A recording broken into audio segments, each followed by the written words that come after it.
I think that, just back to the sales oriented owner, like if you're going to launch new products, it's like the owner is good at pioneering. They know how to get things started and break it and make it, find out what's going to work and sell it. And I think that that's really wise. And that's a big part of your consulting is adding services to contractors. So let's speak to that. I'd love to hear about how do you go about choosing a new product or service to add to a business?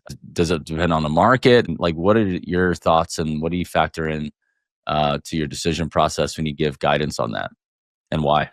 Yeah, I very rarely am picking new products or advising on new products based on like market conditions. And because I don't like chasing fads, and I've not seen it work out well where people chase rebates or they chase a hot market or something like that. I think it's a really great way to go out of business. Because you kind of get lazy. Like you build all of your process around, like solar, for example. Solar tends to be super like feast and famine. You build all this stuff around this rebate program. You teach your whole sales team around a rebate program. You advertise your entire company about around a rebate program. And then the rebate program dries up and like now you're out of business. And I've just seen that happen so many times. One of the things I love about home services in general is that they're applicable everywhere.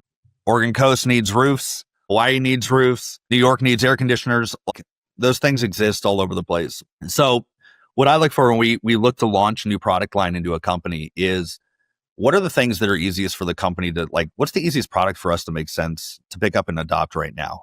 And may not be what we want to sell, may not be like our golden vision for, like, again, I mentioned HVAC. A lot of people want to get into HVAC right now, but their companies would completely implode if they were to launch HVAC. They're just not set up to do it. So for solar companies, my favorite one is to add roofing. I think that's just a very natural one that goes hand in hand. You're already on the roof. You're already interacting with it. Hopefully you're already doing roof inspections. If you are not offering roofing today as a solar company, you are leaving 30-40% of revenue like for free on the table. And you should be making margin on that. Seems like heating and plumbing go well together.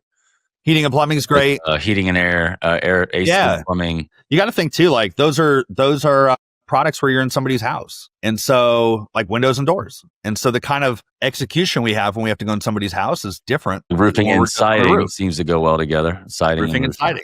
Yeah. So like exterior projects, I have contractors, that's all they do. They're like, we only deal with things outside of people's homes. I have other contractors where they're like, we're in people's homes. And so let's talk about water filtration. Let's talk about heating and air and interior products. So I think that's understanding what your company is good at and what they're not good at.